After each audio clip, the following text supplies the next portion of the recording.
exemplo daqueles que foram até o fim nessa corrida e alcançaram o prêmio. Tenham a mesma prontidão, não sejam negligentes.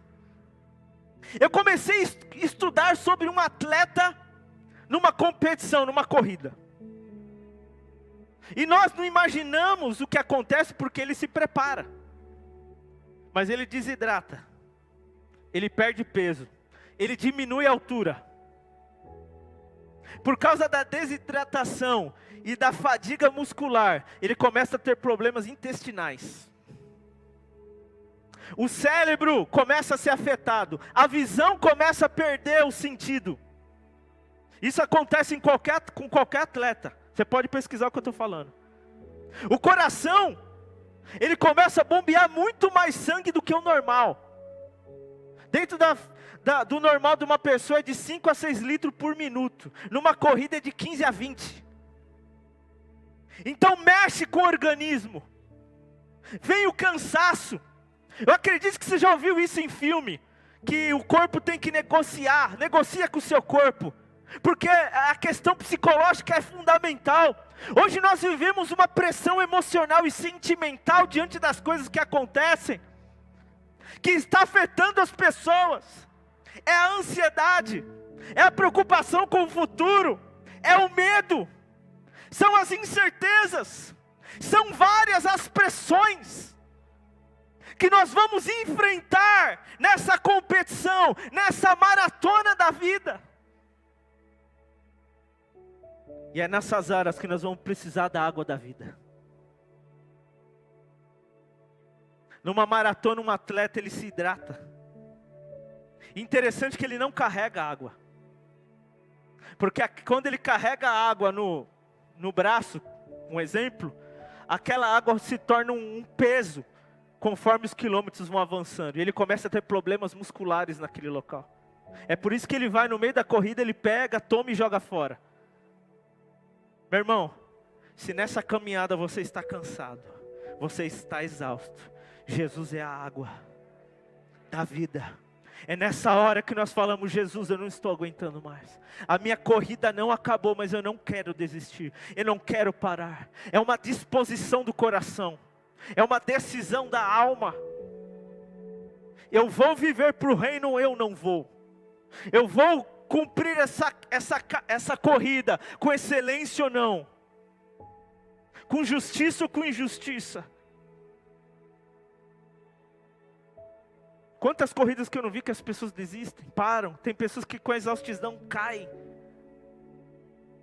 Meu irmão, na hora que você cansar, minha irmã, na hora que você desanimar, tem um Deus que Ele está pronto para te ajudar. Meu irmão, na hora que a gente não estamos aguentando mais, o Espírito Santo é aquela voz que vem: não para, eu estou com você. Eu sou o consolador, eu intercedo por você na sua fraqueza. Tem uma recompensa lá na frente. Ouça o Espírito Santo falando com você hoje. Ouça o Senhor falando com você hoje. Por mais que esteja difícil, por mais que o desgaste mental, físico, pastor é o meu filho, pastor é o meu casamento, pastor é isso, é a finança, é aquilo, é o combate. Mas eu quero que você entenda algo. Existe uma diferença entre o combate e o bom combate. O combate são as questões externas. É o que Paulo relatou lá em 2 Coríntios 11, 23. Aconteceu isso, isso e isso. Mas interior, uma pressão. Aquilo é o bom combate.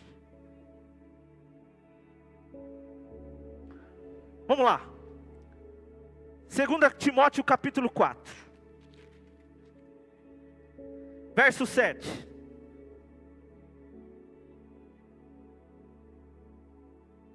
Segunda Timóteo 4:7.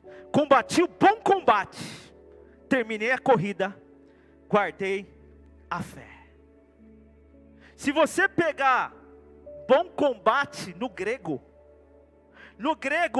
dromos, relacionado a uma pista de corrida, onde corredores a pé competem nos jogos gregos antigos. Uma competição atlética, portanto uma luta na alma. Quando ele fala bom combate, ele está falando, além de eu vencer o combate exterior, eu venci aquilo que acontece dentro de mim. Os sentimentos, as emoções, os questionamentos, as dúvidas, as incertezas, os medos. Essa corrida ela tem um fim, porém eu tenho que entender que a minha vida aqui na terra, a Bíblia simboliza ela, a minha vida cristã, como uma competição, mas uma competição árdua, uma competição que é difícil, que é necessário força, que é necessário perseverança, que é necessário foco. Então Paulo está falando, eu venci o bom combate. Eu não venci só o combate, só as questões externas da vida. Eu venci aquilo que acontecia dentro de mim. E eu cheguei até o fim. Eu terminei essa corrida. Eu competi conforme as regras. E é por isso que eu alcancei esse prêmio. Paulo está aqui como um exemplo para mim e para você. Que independente se os problemas são externos ou internos, ele cumpriu com honra. E é por isso que a coroa estava reservada para ele. Eu quero alcançar esse prêmio. Eu quero ir até o fim. Eu quero ir até o fim. Vira a página aí, 1 Timóteo 6,12.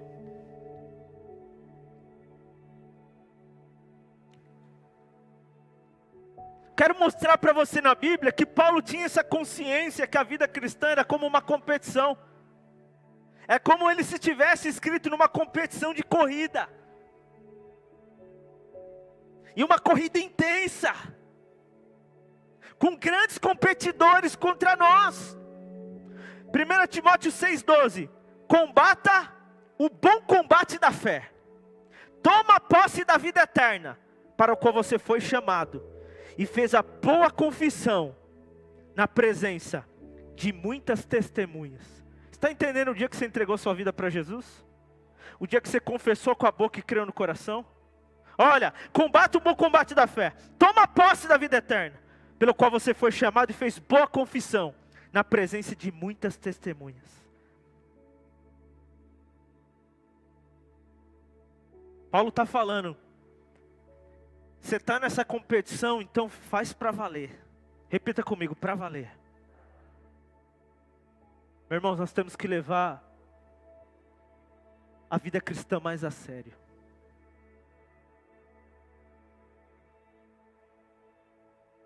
Nós temos que levar a vida cristã mais a sério. A vida cristã não é um parque de diversão. A vida cristã não é simplesmente um local que eu só vou buscar a minha bênção, resolver os meus problemas. A vida cristã é uma decisão de viver para Jesus. Porque esse mesmo apóstolo, ele diz, não, mas eu vivo, mas Cristo vive em mim. Esse mesmo apóstolo, ele fala, morrer para mim é lucro, viver é Cristo. Esse mesmo apóstolo, ele falou, eu esqueço as coisas que ficaram para trás, eu olho para frente. Eu olho para o prêmio da soberana vocação. Esse mesmo homem, esse mesmo apóstolo, ele fala, eu considero tudo que as pessoas têm como valor, como esterco, para eu poder ganhar Jesus. Ele tinha essa consciência, que ele tinha que lutar até o fim. Não é só entregar a vida para Jesus, está tudo resolvido. Eu tenho que viver até o fim para Jesus. Eu tenho que ser fiel até o fim. Eu tenho que obedecer a palavra de Deus até o fim. Eu tenho que servi-lo até o fim. Você pode falar aí no teu lugar até o fim. 1 Tessalonicenses 2,2, vamos lá. 1 Tessalonicenses capítulo 2, verso 2. 1 Tessalonicenses capítulo 2. Verso 2. Olha só. apesar de termos sido maltratados e insultados em Filipos, como vocês sabem, com a ajuda de Deus, tivemos coragem de anunciar o Evangelho em meio a muita... Irmãos, tem gente que desiste muito fácil. As coisas externas, muitas vezes, impedem a pessoa de continuar no foco, de continuar servindo. Imagina as coisas internas. Se as questões externas me abalam, imagina quando eu tiver um problema interiormente. Que nós somos seres humanos. Nós temos uma alma, nós temos um espírito que pensa, uma alma que sente. Nós sentimos vontade de chorar, de desistir, de jogar tudo para o alto. Mas em nome de Jesus, eu quero dizer para você, você se alistou para a maior competição da sua vida, para a maior corrida da sua vida, e ela vai levar você para morar com Jesus para sempre. Então, em nome de Jesus, vale a pena continuar, vale a pena combater, não apenas os combates externos, mas o bom combate da fé. Fala aí no teu lugar, vale a pena, meu irmão, vale a pena. Pastor, você não sabe o que estou enfrentando, eu não sei o que você está enfrentando, mas eu sei o que você vai conquistar. Aleluia! É passageiro, meu irmão, é passageiro, minha irmã. Efésios capítulo 4. Você precisa compreender isso, por isso que eu vou ler. É uma corrida cansativa, é árdua, porque existem combates, questões externas, mas existe o bom combate, existem as questões dentro de mim, que por mais que eu converse com uma pessoa, que eu receba um atendimento às vezes do pastor, tem coisa que é minha lá dentro, e é nessa hora que eu falo: Espírito Santo, ajuda a minha fraqueza, Jesus, me dá da tua água, eu estou cansado, Jesus, está difícil, eu não quero parar, porque eu quero passar a linha, eu quero ir até o fim da minha vida, mas eu quero competir com honra. Repita comigo: competir com honra. Meu irmão, competir por competir. Efésios capítulo 4, verso 1. Como prisioneiro no Senhor, rogo-lhes que vivam de maneira digna da vocação que receberam. Rogo-vos, pois, irmãos, pelas compaixões de Deus, eu rogo a vocês, façam de forma digna, façam de forma digna, digna.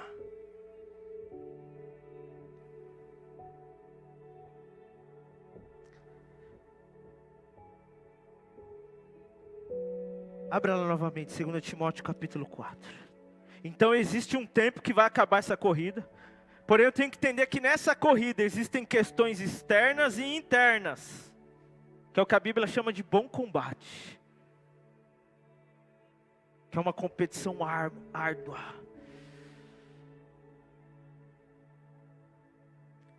Segunda Timóteo 4, verso 6. Eu já estou sendo derramado como uma oferta de bebida. Está próximo o tempo da minha partida. Vai acabar a sua jornada um dia. A sua corrida vai acabar um dia. Combati o bom combate. Terminei a corrida. Guardei a fé. Agora me está reservada a coroa da justiça, que o Senhor justo juiz me dará naquele dia.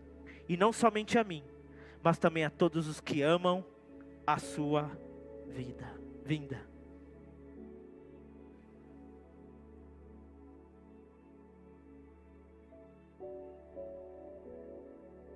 Existe uma recompensa nos esperando, igreja. Vale a pena, povo de Deus.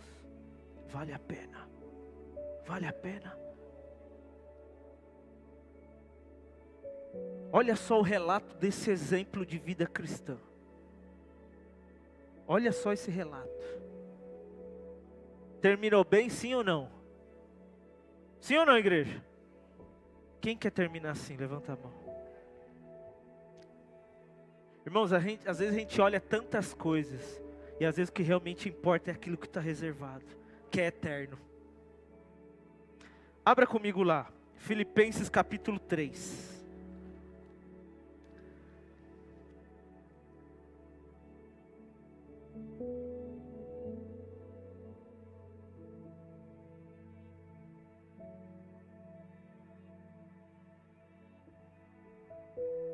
Filipenses capítulo 3, verso 12.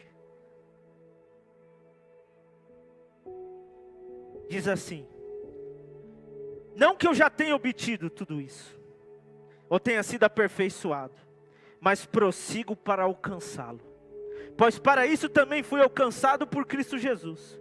Irmãos, não penso que eu já tenha alcançado, mas uma coisa faço, esquecendo-me das coisas que ficaram para trás, o cansaço, o desânimo, a vontade de desistir, o desespero, o medo, a ansiedade. Esquece isso para trás, meu irmão.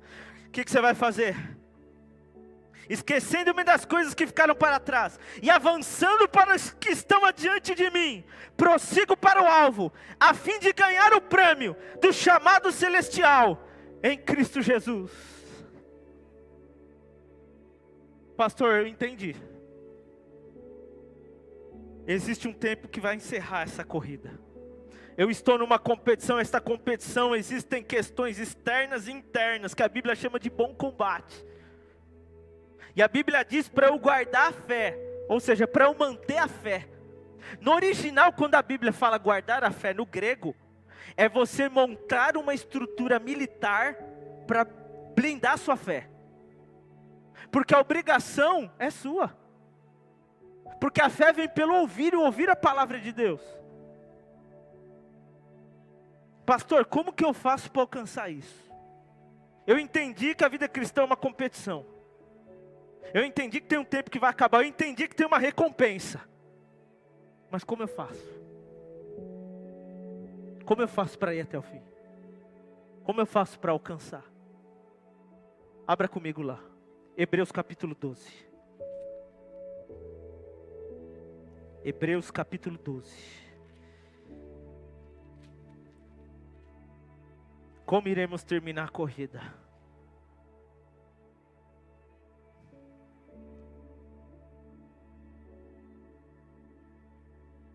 Hebreus capítulo 12, verso 1 e 2. Portanto, também nós, uma vez que estamos rodeados por tão grande nuvem de testemunhas. Primeiro ponto, ninguém caminha sozinho, irmãos. Se você quiser caminhar sozinho, ninguém é autossuficiente. É por isso que a igreja é um corpo. E cada membro tem o seu valor, a sua função, a sua importância. Livremos de tudo que nos atrapalha e do pecado que nos envolve, e corramos com perseverança a corrida que nos foi proposta. Como? Verso 2: tendo os olhos fitos em Jesus, autor e consumador da nossa fé. Ele, pela alegria que lhe fora proposta, suportou a cruz, desprezando a vergonha, e assentou-se à direita do trono de Deus. Só tem um jeito, irmãos, de eu e você chegar até o fim nessa corrida: é não tirar os olhos de Jesus. Se você olhar para o problema, se você olhar para o homem, se você olhar para a circunstância, você vai ter medo, você vai desanimar. Pedro começou a caminhar sobre as águas, porque ele olhava para Jesus. Mas quando ele olhou o vento forte, quando ele olhou as ondas, a Bíblia diz que ele afundou. Quer ir até o fim? Não tire os olhos de Jesus. Ele é o teu modelo, Ele é o teu exemplo, Ele é a tua referência.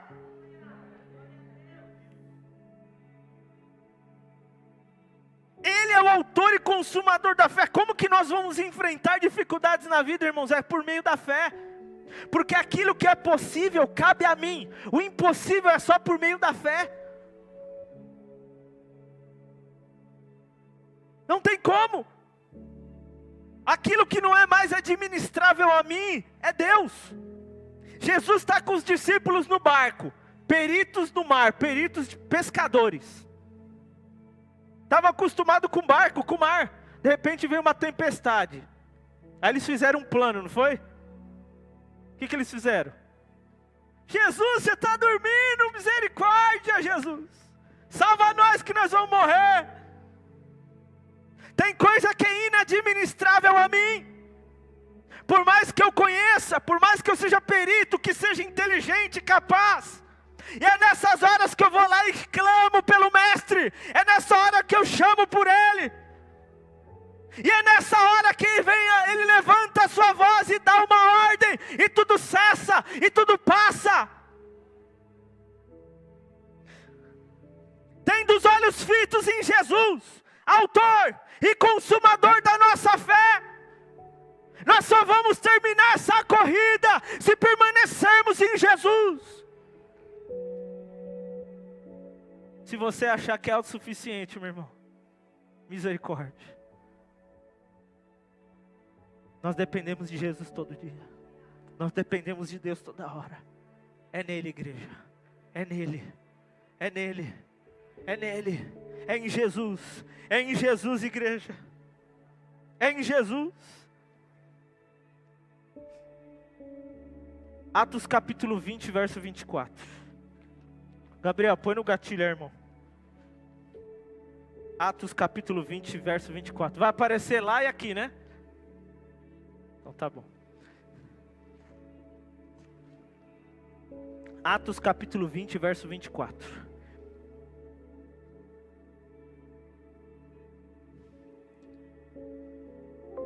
Bruno conhece esse aqui. Diz assim, Atos 20, 24. Todavia, não me importo, nem considero a minha vida de valor algum para mim mesmo, se tão somente puder terminar a corrida e completar o ministério que o Senhor Jesus me confiou, de testemunhar do Evangelho, da graça de Deus. O que importava para ele nessa corrida, irmãos? O que realmente importava nessa corrida? Nós vamos trabalhar, nós vamos estudar, nós vamos ser profissionais, que nós vamos dar exemplo na empresa, nós vamos ter diploma, vamos ter pós, é importante. Mas qual que é o alvo principal dessa corrida para a sua vida? Como você vai terminar essa corrida? Eu garanto para você, se for com Jesus, você vai terminar com excelência.